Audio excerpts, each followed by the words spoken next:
Hello student, I am Tamanna from Vishwas Nausharda Public School Bhuna. Welcome in Unit 2 of Class 11 Atomic Structure.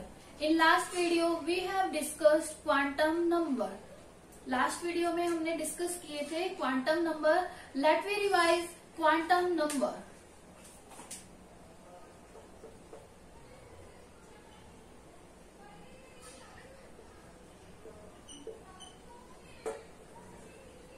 You know there are four type of quantum number.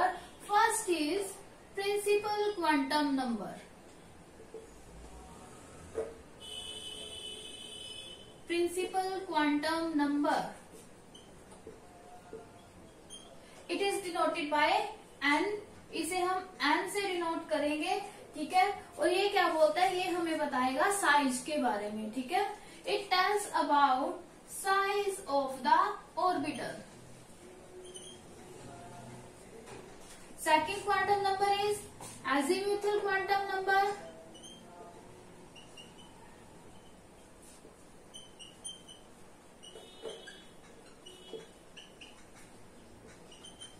It is denoted by L and it tells about the shape of the orbital.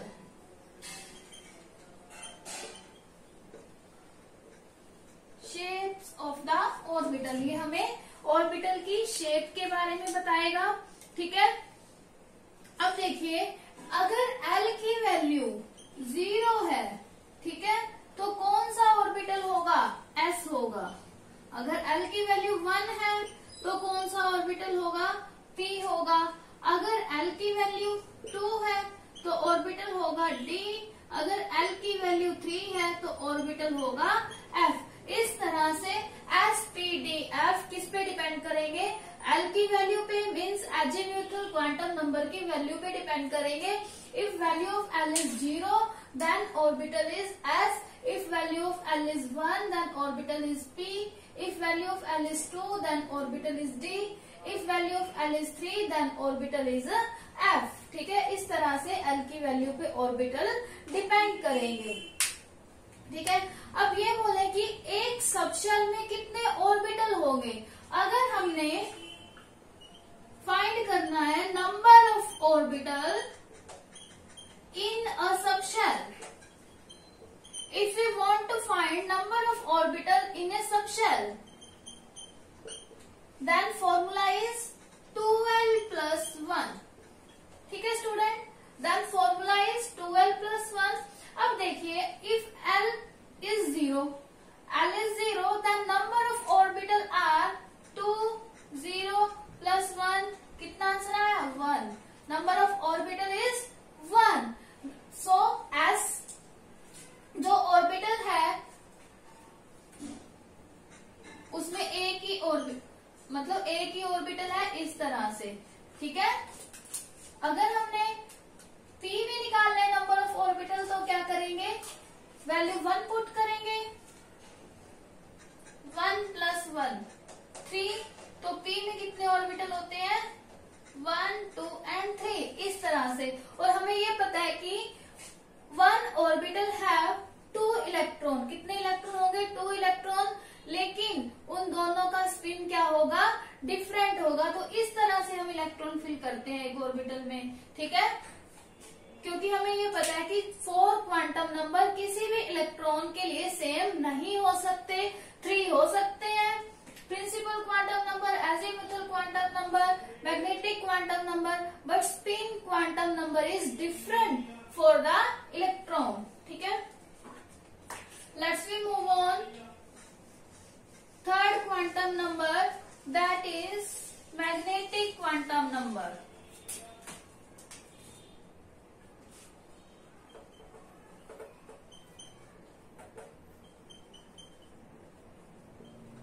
Magnetic quantum number, it is denoted by M. इसे हम किससे denote करेंगे? M से denote करेंगे। और ये हमें किसके बारे में बताएगा? ओरिएंटेशन के बारे में बताएगा। इट टेल्स अबाउट ओरिएंटेशन, ठीक है स्टूडेंट। ये हमें ओरिएंटेशन के बारे में बताएगा। अगर किसी भी सबशेल में नंबर ऑफ ऑर्बिटल सेम है तो इसका मतलब क्या हुआ कि 2l+1 की वैल्यू क्या है, सेम है। Let me move on.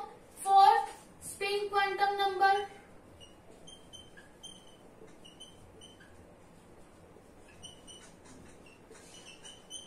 It is denoted bye ms भी बोल सकते हैं इसको, ठीक है, या s से भी बोल सकते हैं। अब इसका मतलब क्या है, मीन्स जो फोर्थ क्वांटम नंबर है स्पिन क्वांटम नंबर, अब देखिए जो 3 क्वांटम नंबर है वो सेम हो सकते हैं, ठीक है। तो इलेक्ट्रॉन का हमें कैसे पता चलेगा, फिर अगर तीनों की वैल्यू सेम हो गई तो इलेक्ट्रॉन का हमें पता नहीं चलेगा। तो इसके बाद इन तीनों क्वांटम नंबर के फाइंड होने के बाद एक फोर्थ साइंटिस्ट आए जिन्होंने फिर इस क्वांटम नंबर को, स्पिन क्वांटम नंबर को फाइंड किया कि अगर किसी भी इलेक्ट्रॉन के लिए 3 क्वांटम नंबर सेम है तो फोर्थ जो क्वांटम नंबर है spin quantum number that will be different. वो क्या होगा, डिफरेंट होगा। मीन्स एक क्लॉकवाइज डायरेक्शन में मूव कर रहा है तो दूसरा क्या करेगा, एंटी क्लॉकवाइज डायरेक्शन में मूव करेगा। ये तो हमें क्वांटम मैकेनिकल मॉडल में ही बता दिया गया था कि किसी ऑर्बिटल में क्या होंगे, ओनली 2 इलेक्ट्रॉन होंगे। अब स्पिन क्वांटम नंबर से हमें ये पता चला कि किसी भी ऑर्बिटल में अगर 2 इलेक्ट्रॉन हैं तो दोनों का स्पिन क्या होगा, डिफरेंस। मीन्स एक क्लॉकवाइज डायरेक्शन में मूव कर रहा है तो दूसरा एंटी क्लॉकवाइज डायरेक्शन में मूव करेगा। It is spin quantum number. Let me जो वन न्यूमेरिकल, फॉर एग्जाम्पल आपको प्रिंसिपल क्वांटम नंबर की वैल्यू दिया है 3, n की वैल्यू 3 है, मीन्स प्रिंसिपल क्वांटम नंबर आपके पास क्या है, 3 है। आपको निकालना है टोटल नंबर ऑफ ऑर्बिटल, ठीक है, टोटल नंबर ऑफ ऑर्बिटल। अब देखो जो हमने ये प्रिंसिपल क्वांटम नंबर किया है ये हमें किसके बारे में बताता है, एक तो साइज ऑफ द ऑर्बिटल और दूसरा ये बताएगा कि इलेक्ट्रॉन जो है वो कौन सी शेल में है, जो हमने लोअर क्लासेस में की थी, जैसे K, L, M, N, ठीक है, इनके बारे में बताएगा प्रिंसिपल क्वांटम नंबर। अब टोटल नंबर ऑफ ऑर्बिटल निकालनी है। टोटल नंबर ऑफ ऑर्बिटल अगर हमें निकालनी है, ठीक है, तो उसका फॉर्मूला क्या होता है, n स्क्वायर, ठीक है, n square will be the formula to find total number of orbital, that is n square. अब हमें टोटल नंबर ऑफ ऑर्बिटल किसमें निकालनी है, जब प्रिंसिपल क्वांटम नंबर की वैल्यू क्या है, 3, तो टोटल नंबर ऑफ ऑर्बिटल कितना हुआ, 9, ठीक है। टोटल नंबर ऑफ ऑर्बिटल कितने हुए, 9 हुए। मीन्स अगर m है, देखो कहां पर आएगा 3, 1 पे K, 2 पे, 3 पे, 4 पे, ठीक है। अगर थर्ड शेल है तो मीन्स इलेक्ट्रॉन या फिर ऑर्बिटल जो है वो कितने हैं, 9। मीन्स थर्ड शेल के अंदर ऑर्बिटल कितने होंगे, 9, टोटल 9 होंगे, क्योंकि इसके अंदर L की वैल्यू कहाँ तक आ जाएगी। अब हमें पता है कि जो L की वैल्यू होती है वो क्या होती है, 0 to n-1, ये भी हमने डिस्कस किया था। L की वैल्यू क्या होती है, 0 to n-1। अब देखिए 0 to n-1 है तो मीन्स L की वैल्यू क्या हो जाएगी, 0 to 2। इस न्यूमेरिकल की बात कर रहे हैं, n की वैल्यू अगर 3 है तो L की वैल्यू कहाँ तक हो जाएगी, 2, मीन्स 0 1 2। अब 0 1 2, 0 के लिए S, 1 के लिए P और 2 के लिए क्या हो जाएगा, D। अभी हमने देखा था थोड़ी देर पहले कि S के अंदर कितनी होती है ऑर्बिटल, 2, P के अंदर कितनी होती है, 3 और D के अंदर कितनी होती है, 5, ठीक है स्टूडेंट। तो टोटल नंबर ऑफ ऑर्बिटल कितना हुआ, 5, S के अंदर 1, 5, 3 8 और 1 9, ठीक है। यही क्या है, टोटल नंबर ऑर्बिटल। अगर हम यहाँ से देखें तो भी हमारा आंसर क्या है, 9, बट अगर हमने फॉर्मूला यूज करके आंसर निकाला तब भी आंसर क्या आया हमारा, 9, ठीक है स्टूडेंट। तो 9 will be the answer if value of n is 3, then total number of orbital are 9. Let me move on next numerical. If n is equal to 2 and L is equal to 1, आपको बताना है कि जो electron है वो कौन सी orbital में होगा।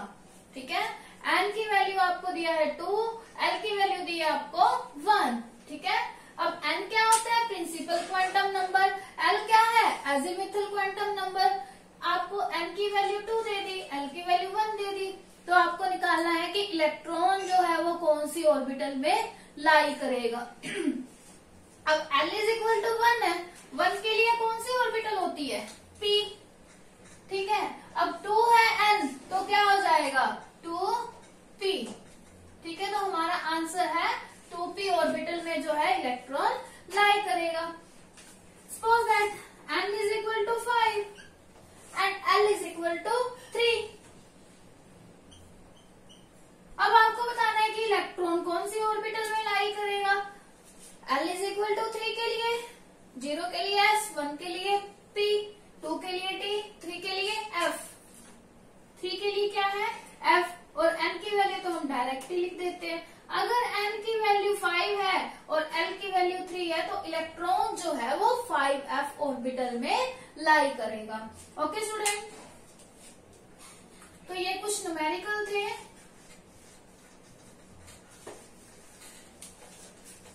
टू और 3 फॉर्मूलाज हैं जो आपको रिमेम्बर रखने हैं।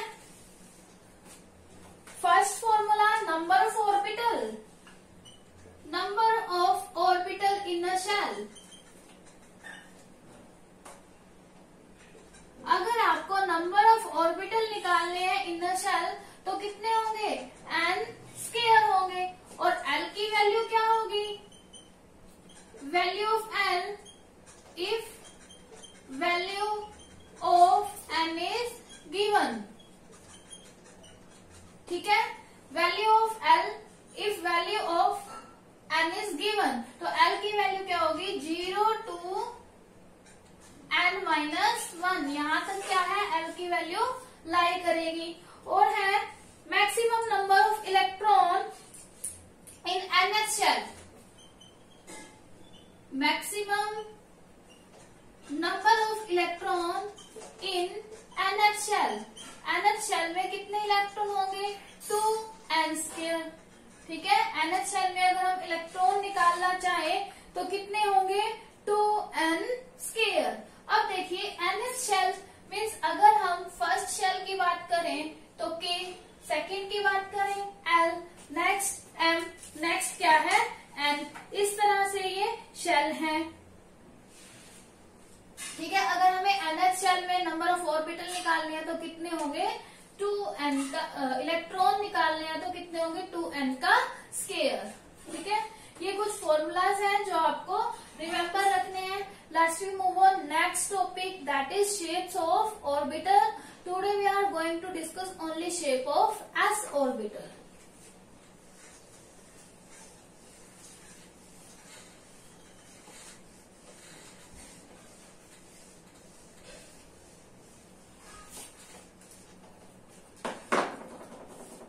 Shapes of orbital,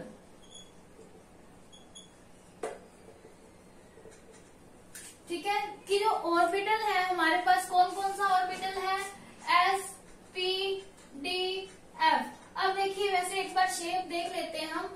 s की क्या होगी स्फेरिकल, p की क्या होगी डम्बल, और d की क्या होगी डबल डम्बल, और f की शेप क्या होगी कॉम्प्लेक्स होगी। अब हम देखते हैं कि इनकी शेप जो है किस तरह से स्फेरिकल, डम्बल और डबल डम्बल होगी। तो फर्स्ट की जो फर्स्ट ऑर्बिटल है एस, उसकी शेप हम डिस्कस करेंगे। देखिए आप लोग जानते हैं कि साई क्या है, वेव फंक्शन। ये हम क्वांटम मैकेनिकल मॉडल में पढ़ चुके हैं।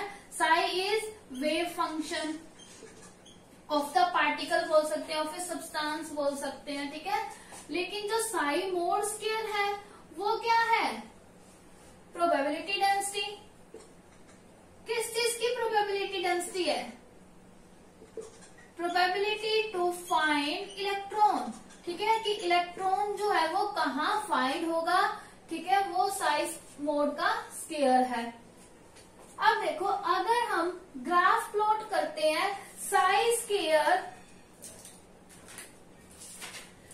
स्क्वायर और आर के बीच में, ठीक है। अगर हम ग्राफ प्लॉट करें प्रोबेबिलिटी डेंसिटी और distance of electron from the nucleus means R. अगर हम ग्राफ प्लॉट कर रहे हैं किसके बीच में, आर के बीच में और साई स्क्वायर के बीच में। ठीक है, यहाँ पर हमने साई स्क्वायर लिया और यहाँ हमने आर लिया। अगर हम 1s के लिए कर रहे हैं ड्रॉ पहले, ठीक है, फिर 2s के लिए भी करेंगे।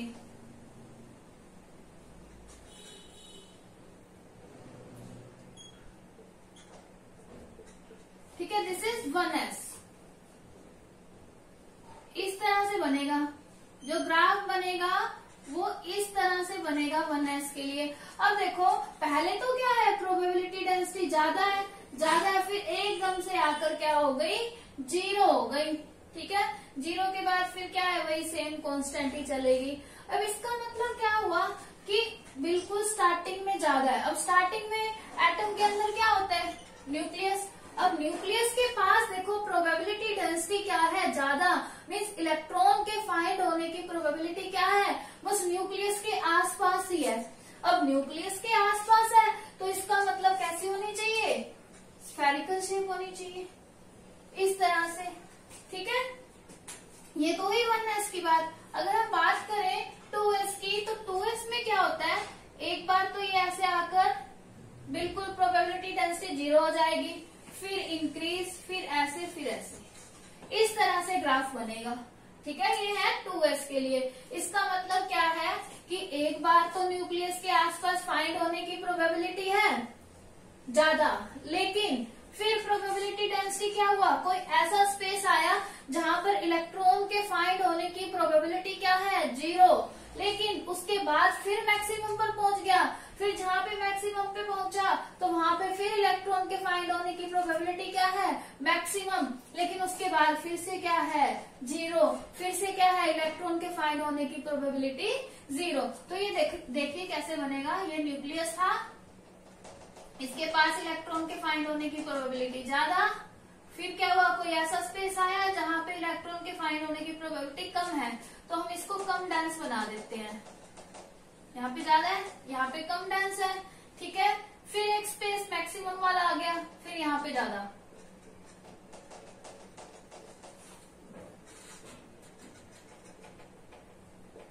फिर यहाँ पे ज्यादा हो गई। ठीक है, उसके बाद फिर से कम। तो इस तरह से बनेगा 2s का, कि न्यूक्लियस के आसपास देखिए जो डार्क स्पेस है, जहाँ पे आपको डॉट जो है ज्यादा डेंस दिखाई दे रहे हैं, वहां पर इलेक्ट्रॉन के फाइंड होने की प्रोबेबिलिटी क्या है, ज्यादा है। और उसके बाद फिर से जहाँ पे ये नोड आया, वहां नोड की भी अभी बात करेंगे कि नोड क्या है, जहां पर नोड आया वहां पर क्या है, प्रोबेबिलिटी डेंसिटी क्या हो गई, बिल्कुल कम हो गई। लेकिन उसके बाद फिर से मैक्सिमम पर पहुंच गई, फिर से क्या होगी, प्रोबेबिलिटी डेंसिटी कम। अब प्रोबेबिलिटी डेंसिटी है किसी भी इलेक्ट्रॉन के फाइंड होने की डेंसिटी। अभी बात कर लेते हैं हम नोड की, कि नोड क्या होता है। नोड क्या है, ऐसा रीजन है जहां पर इलेक्ट्रॉन के फाइंड होने की डेंसिटी क्या है, 0, मतलब ऐसा स्पेस जहां पे इलेक्ट्रॉन के फाइंड होने की डेंसिटी रिड्यूस हो जाती है पूरे 0 तक, जैसे यहाँ पर है, तो इसे हम क्या बोलते हैं, नोड बोलते हैं। अगर आपने नंबर ऑफ नोड निकालने हैं तो नंबर ऑफ नोड किसी भी शेल में हम कैसे निकालते हैं, n-1 करके। ठीक है, अगर मान लो हमारे पास फर्स्ट शेल है तो उसके अंदर कोई भी, फर्स्ट शेल जैसे ये है, तो मीन्स इसके अंदर कोई भी नोड नहीं है, मीन्स 1-1 0। लेकिन अगर हम 2s की बात करें तो उसमें क्या है, 1 नोड है। ठीक है, ये रहा 2-1 नोड प्रेजेंट। अगर 3s की बात करें तो 3-1 2 node present. 4s 4-1 3 node present. Means पूरे ग्राफ के अंदर ऐसा स्पेस जहां पर इलेक्ट्रॉन के फाइंड होने की प्रोबेबिलिटी 0 होती है। जैसे बाद में तो 0 हुई लेकिन वो कांस्टेंट चल रही है। बीच वाले की बात करेंगे कि जहां पर 0 होके दोबारा मैक्सिमम पे पहुंची, तो उसे हम बोलते हैं नोड या फिर नोडल सरफेस। अगर ये सरफेस है जहां पर इलेक्ट्रॉन की डेंसिटी कम है तो नोडल सरफेस है, और नोड भी है। ठीक है, दोनों बोल सकते हैं हम। तो ये इसका डॉट डेंसिटी डायग्राम भी होगा। अब डॉट डेंसिटी डायग्राम हमें क्या बताता है, डॉट डेंसिटी डायग्राम हमें ये बताएगा कि किस स्पेस पर इलेक्ट्रॉन के फाइंड होने की प्रोबेबिलिटी ज्यादा है और कहाँ पर कम है। जहां पर डॉट ज्यादा डेंस होंगी वहां पर इलेक्ट्रॉन के फाइंड होने की प्रोबेबिलिटी ज्यादा है, और जहां पर डॉट कम डेंस होंगे वहां पर इलेक्ट्रॉन के फाइंड होने की प्रोबेबिलिटी कम है। ये तो है 2s के लिए। अगर 1s के लिए बनाए तो ये न्यूक्लियस के पास क्या है, ज्यादा प्रोबेबिलिटी, ठीक है, इस तरह से, और बाद में क्या है, डिक्रीज हो गई, कम डेंस, ठीक है। यहाँ पर क्या है, डॉट ज्यादा डेंस है, ठीक है। It is for 1s and it is for 2s। अब नेक्स्ट एक और डायग्राम है, boundary surface diagram. S orbital के लिए ही है। अब इसमें क्या है, हमें ये पता चल रहा है कि एकदम से डिक्रीज हो रही है तो इलेक्ट्रॉन के फाइंड होने की प्रोबेबिलिटी जो है वो बस न्यूक्लियस के आसपास ही ज्यादा है। तभी हमें ये बताता है कि एस ऑर्बिटल की जो शेप है वो स्फेरिकल है, क्योंकि न्यूक्लियस के चारों ओर इलेक्ट्रॉन लाई करेगा। देखिए बाउंड्री सरफेस डायग्राम क्या होता है। Boundary surface diagram constant probability give good representation of shape of the orbital. जो बाउंड्री सरफेस डायग्राम है ये हमें किसी भी ऑर्बिटल की शेप के बारे में गुड रिप्रेजेंटेशन देते हैं। अब बाउंड्री सरफेस क्या होता है कि एक बाउंड्री बना दी हमने, ठीक है, एक बाउंड्री बना दी कि उस बाउंड्री के अंदर इलेक्ट्रॉन के फाइंड होने की प्रोबेबिलिटी कितनी है, 90%, ठीक है। एक बाउंड्री बना दी कि उस बाउंड्री के अंदर इलेक्ट्रॉन के फाइंड होने की प्रोबेबिलिटी 90% है। अब 100% क्यों नहीं है। अब देखिए इलेक्ट्रॉन जो है वो न्यूक्लियस के आसपास लाई करेगा, ठीक है, आसपास लाई करता है, लेकिन ऐसा तो नहीं है कि एक फाइनल इसका यही सरफेस है कि इसके बाहर ये लाई नहीं करेगा। बाहर लाई कर सकता है, ठीक है, दूर दूर भी, इससे दूर भी लाई कर सकता है इलेक्ट्रॉन, लेकिन दूर क्या होते हैं, कम ही होते हैं ना। एक हम जो सरफेस बना देते हैं वहां पे क्या है 90% होगा, और 10% इसीलिए छोड़ देते हैं कि इस सरफेस से बाहर अगर कोई इलेक्ट्रॉन हुआ तो वो 10% में आ जाए, ठीक है। इसीलिए हम लिखते हैं कि बाउंड्री सरफेस ऐसे डायग्राम है जहां पर इलेक्ट्रॉन के फाइंड होने की प्रोबेबिलिटी 90% है, क्योंकि 90% इलेक्ट्रॉन तो मिल ही जाएंगे वहां पर। कुछ एक ही इलेक्ट्रॉन होते हैं जो बहुत ज्यादा दूर लाई करते हैं, ठीक है। अगर हम 1s के लिए बनाए तो 1s के लिए बाउंड्री सरफेस डायग्राम कैसा बनेगा, दिस इज न्यूक्लियस, यहाँ पे क्या है, न्यूक्लियस के अराउंड लाई कर रहे हैं इलेक्ट्रॉन, ठीक है। लेकिन अगर 2s के लिए बनाए,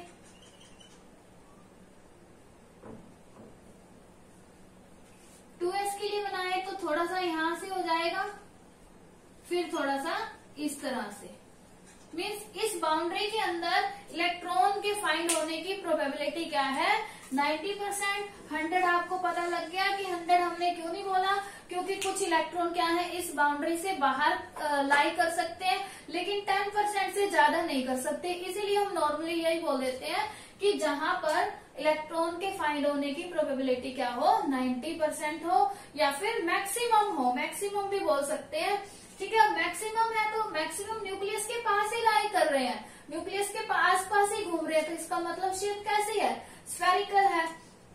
अब बात कर लें इसकी एनर्जी की, जो एस शेल होती है 1s, 2s, 3s, 4s, ठीक है। अब जैसे जैसे नंबर ऑफ शेल इंक्रीज होते जाएंगे, ठीक है, वैसे वैसे इनकी साइज भी क्या होगा, इंक्रीज। अब देखो 1s है तो न्यूक्लियस के ज्यादा पास होगा, 2s थोड़ा दूर होगा, 3s और दूर होगा, 4s और दूर होगा, तो मेन सबसे ज्यादा साइज किसका होगा, nth, ठीक है।